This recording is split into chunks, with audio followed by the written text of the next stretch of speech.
땀을 흘리면서 운동을 하고 계신다고 하셨기 때문에 이분은 한번 저희 매장에 오셔야 될 것 같아요. 그거부터 하나씩 줄여가자. 그게 오히려 더 빠른 방법이다. 이론적으로는 원장님 말씀이 맞긴 한데 과연 이제 여드름 피부가 안녕하십니까. 문제성 피부 전문가 최유진입니다. 자, 오늘은 저희 YZ 에스테틱의 모든 살림을 맡아서 하고 있는 저희 총괄실장님을 소개해 드리도록 하겠습니다.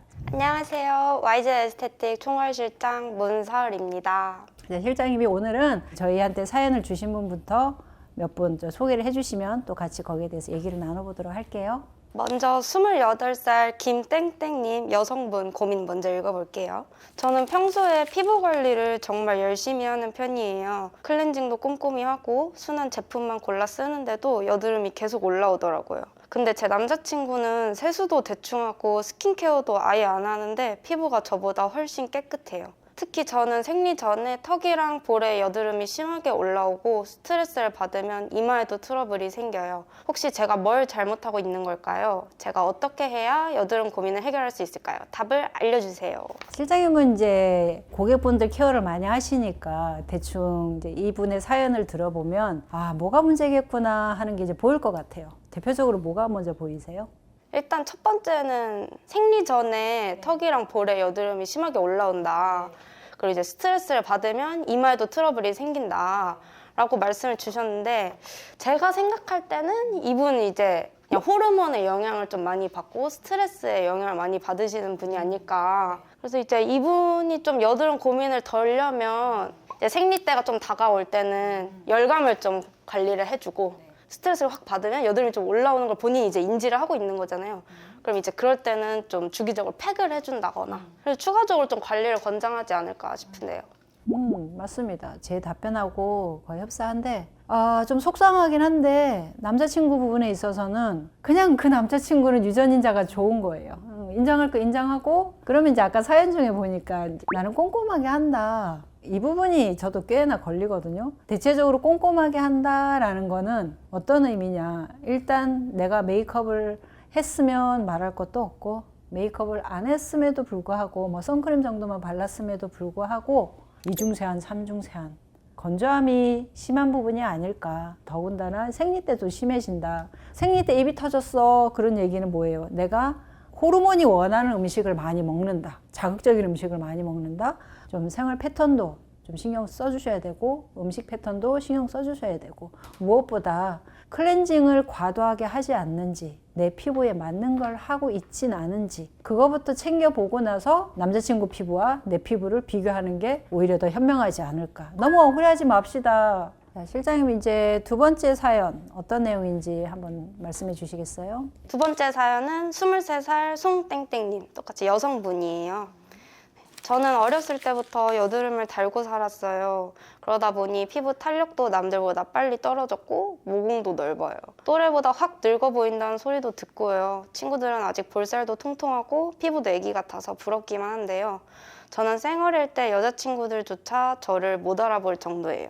화장으로 가리면 그나마 괜찮지만 사실 피부가 진짜 중요하잖아요. 그래서 요즘은 시험 공부도 뒷전이고 피부과 후기만 찾아보고 있어요. 근데 솔직히 모공은 답이 없는 거겠죠? 조금이라도 개선될 수 있다면 뭐든 해보고 싶은데 도대체 어디서부터 어떻게 해야 될까요? 남친이 제 피부를 만지기 싫어할 것 같다는 생각도 들어요. 이게 너무 스트레스예요, 원장님. 저 같은 피부는 어떻게 관리해야 될까요? 진짜 답이 없는 걸까요? 라고 남겨주셨어요.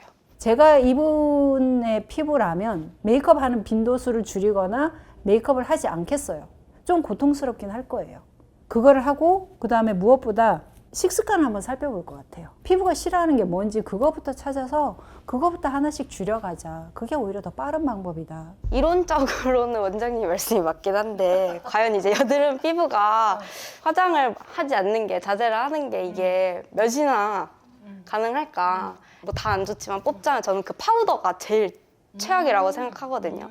그래서 이제 파우더는 좀 멈춰서 파우더 대신 뭐 기름 종류를 일단은 좀 갈아타 주시고 컨실러는 좀 빼준다거나 이제 조금 그래도 가볍게 하는 쪽으로 하시고 전반적으로 좀 스킨케어 교정하시고 메이크업 가볍게 하시고 파우더는 안 된다. 이게 저의 의견입니다. 플러스 수분 공급 좀 잘하자. 수분 정말 중요하다. 이번에 다음 사연자분은 20살이에요. 서땡땡 씨. 똑같이 여성분이신 것 같은데요. 저는 중학교 2학년부터 고등학교 3학년까지 여드름 때문에 정말 힘들었어요. 여자는 피부가 생명이라는 말이 있잖아요. 여드름이 심해지면서 외모가 무너지는 느낌이었어요. 깔끔하지 못한 인상을 준다는 게 너무 스트레스였고요. 제가 경험해보니까 인스턴트 음식, 스트레스, 그리고 변비가 여드름을 악화시키는 가장 큰 원인이더라고요. 패스트푸드를 먹으면 입 주변에 여드름이 꼭 나고 스트레스를 받으면 볼과 턱에 여드름이 올라왔어요. 또 변비가 심할 때는 피부가 푸석해지고 깊게 박힌 여드름이 생겼어요. 지금은 피부 관리법을 바꿔서 땀을 흘리며 운동하고 각질 관리를 일주일에 한 번씩 하면서 수분 공급을 해주는 것에 신경 쓰고 있어요. 이제 대학에 들어가면서 모공 관리도 받고 싶은데 여드름 흉터나 넓어진 모공을 줄이려면 어떤 시술이 가장 효과적일까요? 지금까지 관리법도 맞는 건지 궁금해요. 이거 어떻게 생각하세요? 거기에 답이 다 있죠. 일단 피부 관리법 바꿔서 땀을 흘리며 운동하고 이게 이제 뭐 정말 천천히 걷기에 유산소인데 막 하루에 몇 시간씩 걸어서 땀이 나는 거다. 그럼 괜찮아요. 레벨을 막 엄청 높여가지고 막 열심히 뛰어가지고 땀을 흘리며 운동을 하는 거다라고 하면 이거는 이제 열감이 오르다 보니까 혈관이 확장이 되면서 피부에 또 그게 자극이 되고 또 문제는 땀을 흘린다는 게 땀의 90% 이상이 수분으로 이루어져 있잖아요. 근데 이제 그만큼 수분이 많이 배출이 된다라는 건데 그만큼 수분 공급을 충분히 해주고 있으신지 보통 사람들이 생각하는 것보다 더 해주셔야 될 거예요. 땀을 흘리면서 운동을 하고 계신다고 하셨기 때문에 이분은 한번 저희 매장에 오셔야 될 것 같은데. 여드름이 먼저 고민이라면 여드름 때문에 내가 너무 스트레스를 받는다면 이 땀을 흘리면서 운동하는 거 이건 조금 당분간 피부가 개선이 될 동안은 좀 자제를 하는 게 어떨까 그런 얘기를 좀 해드리고 싶네요. 그동안에는 제가 좀 약간 일방적으로 피부에 관련된 얘기를 좀 많이 했었다라면 오늘은 고민을 하고 계시는 분들의 사연도 들어봤고 거기에 대해서 저희들이 도움을 드리려고 노력을 했습니다. 많은 도움이 됐으면 좋겠고요. 이 채널을 시청하시는 분들한테도 이게 만약에 도움이 된다라면 더 많은 이제 기회를 더 가져가실 수 있도록 또 노력을 해보겠습니다. 감사합니다. 감사합니다. 안녕.